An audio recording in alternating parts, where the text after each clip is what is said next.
السلام عليكم، ازيكم يا حلوين؟ عاملين ايه؟ يا رب تكونوا بخير وبافضل حال.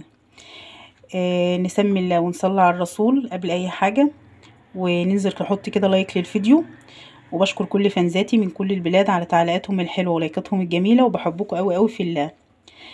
والاول بره بقى يشوف قناه عالم حنان ما ينساش يشترك في القناه فضلا وليس امرا، يشرفني وينورني، ويفعل الجرس بكلمه الكل عشان يوصل له كل اشعاراتي، ويحط لي كومنت جميل وشير لكل اصحابكم.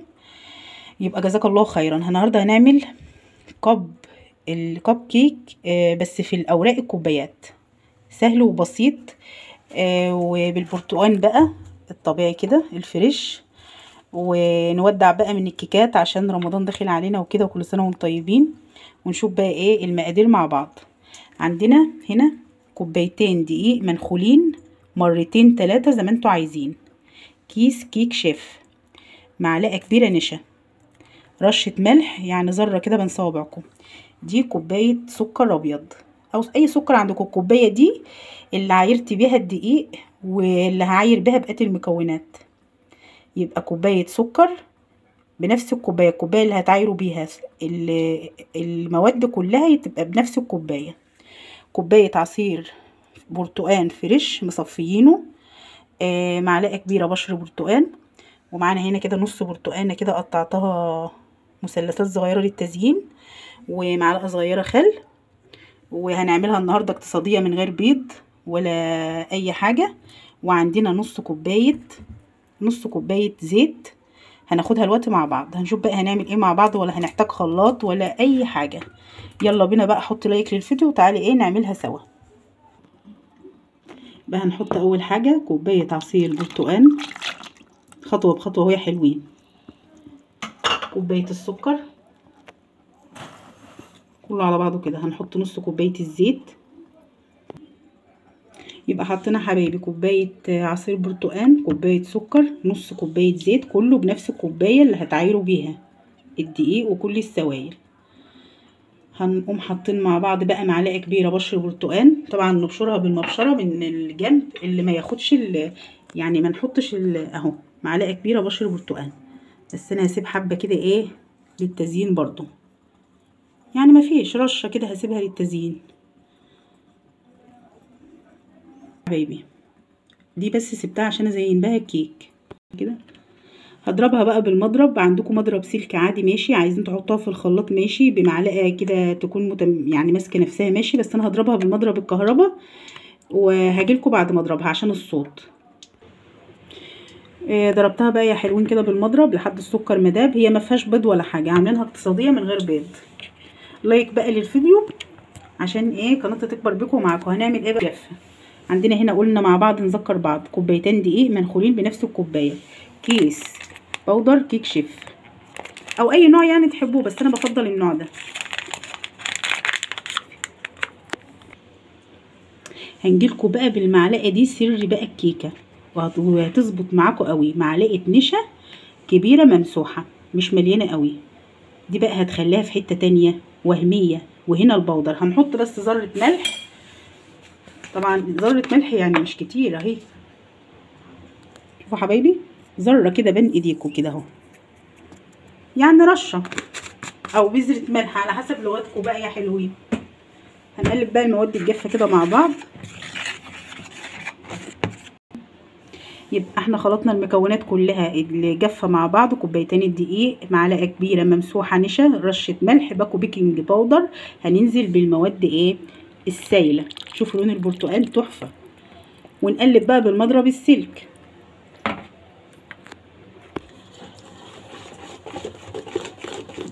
هنا بقى بنقلبها كده يا حلوين يا مسكرين. متنسوش بقى اللايك لحنونه تقديرا للمجهود. في الاخر بقى هنحط ايه بقى؟ هي ما فيهاش بيض، هنحط بدل البيض ايه يا حلوين؟ اللي يعرف بقى من قبل ما انا احط دلوقتي يكتب لي في الكومنتات. ولو حنان هتحط ايه بدل البيض؟ انتوا شاطرين وهتقولوا. ها، معلقه كبيره خل ابيض بس في الاخر خالص كده، بتدي هشاشه بقى وبترفع الكيك. انا بعمل لكم كيك من غير بيض اهو اقتصادي، عشان هتقولوا بقى ايه الدنيا غاليه وحتى البرتقال متوفر اهو. هنقلب بقى ونصبها ايه في اكواب. بصوا بقى يا حلوين، هنعملها في الاكواب دي للرحلات بقى وللمدرسه، بس انا هزوقها معاكم النهارده بكريم شانتيه بطعم البرتقال. كملوا معايا بس الفيديو. دي الاكواب الصغيره بتاعه القهوه، في منها كبير وفي متوسط، انا جايبه الحجم الصغير. هنحطها بقى يعني الوسط، هنحطها بقى في صينيه كده، وهندهن ايه الاكواب دي زيت بس، مش هنحط دقيق. هنرص بقى الكميه كده على قد ما هتاخد. سهله وجميله وتنفع في الخروجات وحلوه قوي. نحط الكميه كده كلها، وبعد كده بقى ايه هندهنها بالفرشه زيت ونيجي مع بعض. دهناهم بقى بالفرشه كده زيت خفيف في الكوبايات، وهننزل بقى ايه يعني ما نملهاش قوي، نصها بس زي ما انتوا شايفين كده. بس انا بكب بقى بالطبق. الوقت بقى يا حلوين مليناها كده للنص، ملينا الاكواب لنصها. انا اولادي بيحبوها قوي في الكوبايات دي، وطبعا تنفع للمناسبات وللاعياد الميلاد والحاجات دي. انا مليتها كده للنص عشان لسه هزينها. هندخلها بقى فرن كنا مسخنينه من قبل كده ب10 دقايق على درجه حراره 180. هتختبرها بقى بالخل عادي زي ما بتعملي اي كيك، وحطيناها في صينيه بقى ليمونيا كده، وهندخلها واما تخرج نشوفها مع بعض. دلوقتي يا حلوين هنعمل مع بعض ايه الكريم شانتيه. عندنا كده ايه يعني حبه كريم شانتيه، والله يا حبايبي يعني هاتوا كده ب10 جنيه كريم شانتيه خام، هما يعني يجوا نص الكوبايه الصغيره دي. عندي بقى عشان اطعمه كده عندي شويه عصير برتقال، معلقتين 3 كده. هنزودهم ايه طبعا سقعانين، هنزودهم شويه ميه متلجه يعني ايه سقعانه جدا. كميه الكريم شانتيه قد كميه الميه او عصير البرتقال. لو عندكم بقى عصير برتقال يعني خام استعملوه على طول، ما تحطوش عليه ميه. بس لازم يبقى ايه لازم يبقى مثلج. ولو هتستعملوا برضو لبن لازم يبقى مثلج، ما ينفعش ايه الا لما يكون سقعان كده متلج. هنضربهم بقى مع بعض، وهنحط السكر والفانيليا. هنحط بقى الكريم شانتيه كده،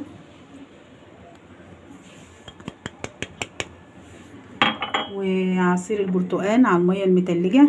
انا عشان البرتقال ما قضاش عندي يعني، انتوا بقى عايزين تحطوا عصير برتقال الكميه كلها حطوها، عايزين تحطوا لبن حطوا، عايزين تحطوا ميه متلجه حطوا، بس لازم المقدار بتاع الكريم شانتيه قد مقدار السوائل، ولازم تبقى السوائل متلجه. هنحط بقى السكر، هنحط كده 3 معالق سكر كبار. عايزين بقى سكر بودره ماشي، سكر سنترافيش عادي برضو. وهنحط بقى رشه الفانيليا ونضربها بمضرب الكهرباء، لازم تضربوها بمضرب كهرباء. هنحط بقى شويه الفانيليا مع بعض. حطينا الكريم شانتيه والميه وعصير البرتقال السكر والفانيليا، هنضرب بقى ايه مع بعض بالمضرب الكهرباء. ما تتماسك هقول لكم عشان الصوت. خرجت اهي من الفرن يا حلوين. انا عاملاها كده بقى لسه هزينها، وهفتح برضه وكده واوريكم. بس شوفوا طراوتها طريه جدا، شوفوا الجمال، هشه وطريه وتحفه. هنزينها بقى، ضربنا الكريم شانتيه عايزين بقى بالكيس الحلواني زوقوا، بس انا هعملها من غير كيس حلواني. شغل بقى كافيهات دي، حتى لو خدت لون كده بس طريه وحلوه جميله. عايزين بقى تزينوها براحتكم، مش عايزين دي افتكاسات بقى ايه. دلوقتي حبايبي بقى انا زوقت كده كريم شانتيه بالمعلقه من فوق الوش، وقسمت يعني فرخت الكيكه من الكوبايه، وقسمتها 2. حطيت جزء تحت وهحشيها كريم شانتيه كده اهو، معلقه كريم شانتيه بس، واحط الجزء التاني ونقوم حاطين كريم شانتيه. لو عايزين تحشوها يعني عشان تبقى زي حته التورته بقى، احلى من الكافيهات والله والمحلات كده. هكمل بقى الاتنين دول زي بعض، ونشوف بقى هنحط عليها ايه.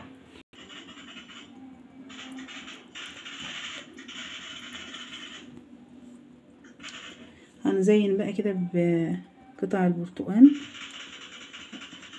نكملها بقى ونشوف. وبكده يا حلوين بقى نكون خلصنا الكيك، وحطينا بشر البرتقال كده خفيف، وهتطلع تحفه معاكم. لو عجبتكم بقى ما تنسوش تضغطوا لايك واشتراك في القناه لاول مره يشوفني، وباي باي.